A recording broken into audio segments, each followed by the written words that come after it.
Hi Hearts, it's Michelle from the Healing Heart. So today I'm going to talk to you a little bit about the art of having faith in yourself and being able to use the energy of rejection to create something that you truly desire, or to have something better in your life, experience something better. So I'm sure that all of us can think about different times that we have experienced rejection. Whether it is rejection in a personal relationship, it could be rejection that you've experienced when you were younger as a child. Were you rejected by a parent? Were you rejected, like I had gone through many experiences as a child where I felt very rejected by peers, by other peers, and that was connected to many experiences that carried forward in my own life. Sometimes what rejection can do is the experience of when we felt that pain, or when we felt that we did something wrong, we weren't accepted for what we did. There's many different reasons why that takes place. We might have experienced a rejection. Let's say, for example, we applied for a job, or we really wanted to get a position for something, and we were rejected and somebody else got it in place of us. And so what do we do with that? Well, in that specific circumstance, we could say that possibly were we not prepared? We could ask ourselves, is that something that we really wanted in the first place? Were we rejected because there's something different for us? So we really want to ask ourselves, what is it that we really wanted? If we feel rejected from something currently in our life, is it something that we really wanted in the first place? Is it something that we think we want? So you really want to investigate the reasons why you want something. So if that comes to a yes, and you say, yes, this is really in my heart, I really do want this in my heart, and that it's not your mind saying that you want it, but it's truly something that you want in your heart, then you want to go back to the drawing board, and rather than use the opportunity of being rejected as something that was wrong with you, take that opportunity and turn that into preparation. So put your efforts into creating more experience, because in that case, rejection is really about experience. Rather than looking at that moment in time or what took place as something that was negative, we want to turn that energy around and see, what did you learn from that? What were the areas that you could improve on? What can you work on for yourself that you're going to be able to expand? Maybe you need to take more lessons in something. Maybe it would be beneficial to study something more. Maybe you've got to work on communication skills. Maybe you have to work on listening skills. So in that sort of case, that's the way that we want to look at something that we might feel that this is a negative experience. We understand that any type of success of growing within ourselves, we all go through rejection. We all go through, doesn't matter who you are or how great you may think somebody else is, or that they must have never experienced anything that's considered negative, but how a person gets to more fulfillment and understanding and growing and doing something that they really love is they have to go through rejection. So which brings me to rejection, and being able to transmute that energy into getting back up and trying again, learning from the experience. Okay, which brings me to the next one, which is when we speak about relationships. So rejection in relationships. When we talk about somebody may say, I've had so many failed relationships. They have never gone my way. I have fallen apart in every single relationship.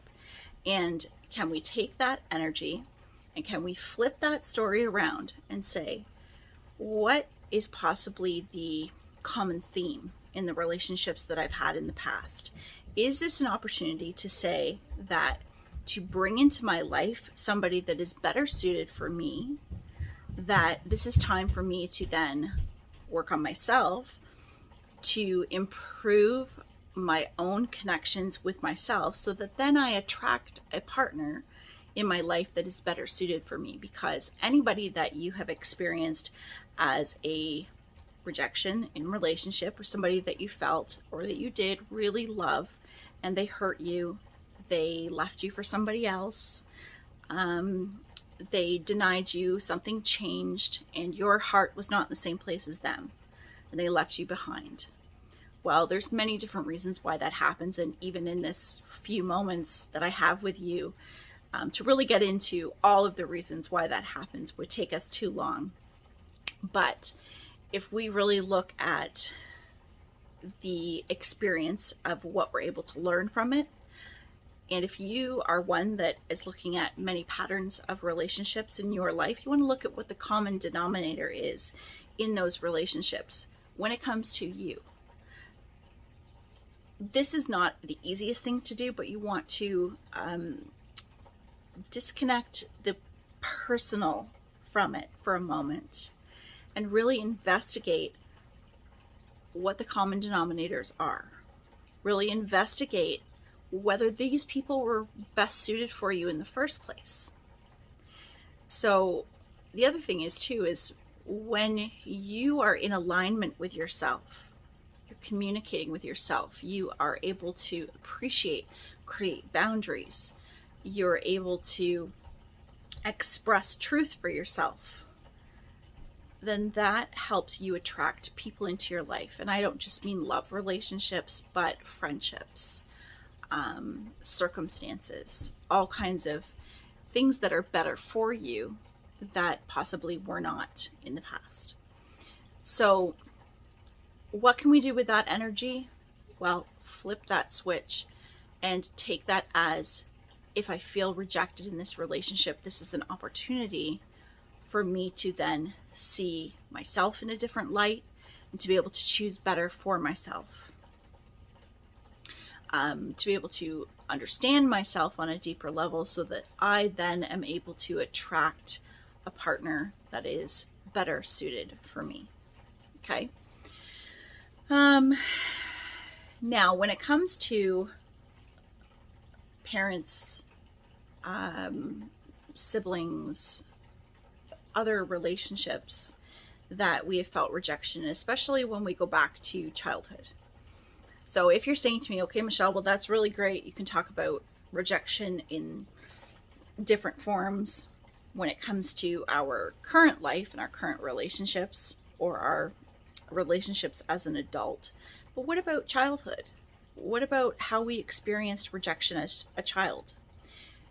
So where this comes into play is taking the opportunity to be able to go back in your life to see where you felt rejection, and to not look at it as the reason why you are the way you are, but to understand, to take the opportunity to understand, and then to take that opportunity to understand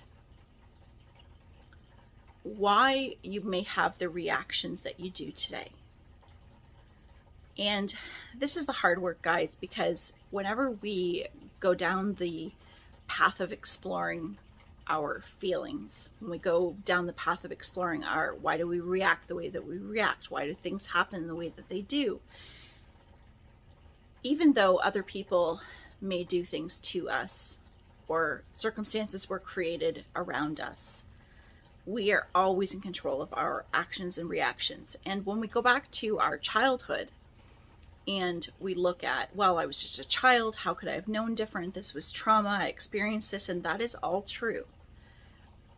But what is also true is that now as adults, we have the ability, if we choose to do it and we choose to put the work into it, to go back into that, to understand it, and transmute that energy, take that energy and change it and use it as power to be able to choose what it is that we will and won't allow in our life, to be able to work on and commit how we react to that today. So whatever you are doing in your life right now, the whole reason why all of this is so important is sometimes rejection will hold us back from doing something in our life that is truly meant for us. And sometimes we choose to stand back and We might make ourselves smaller than we need to be because of fear of rejection. We may avoid having friendships or conversations with people because we don't want to feel the rejection if in case they don't act in the way that we had hoped.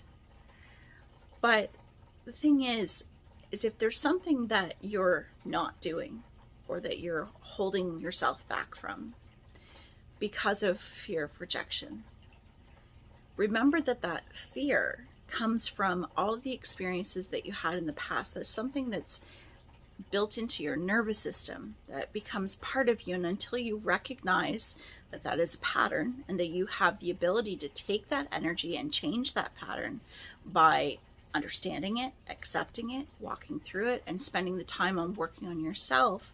And some of that self means healing those parts of you, accepting that those things did happen to you, and then choosing where it is that you want to put your focus, choosing what it is that you want to experience, and allowing yourself to take risks.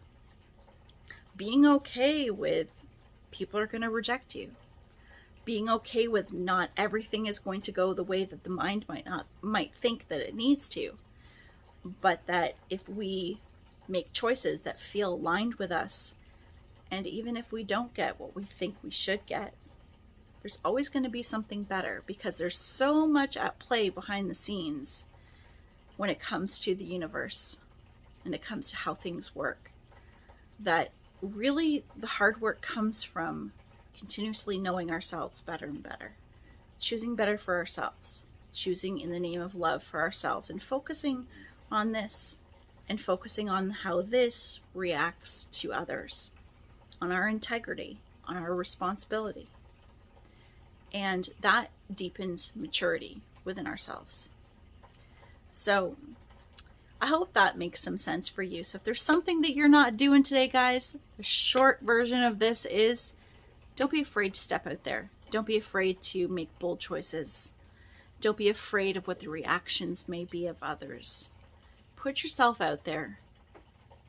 Nothing is a mistake. Everything is an opportunity to learn. And there are many beautiful things born from what people might consider mistakes. All right? I hope you're having a lovely weekend. I love you all. Take care. Bye, hearts.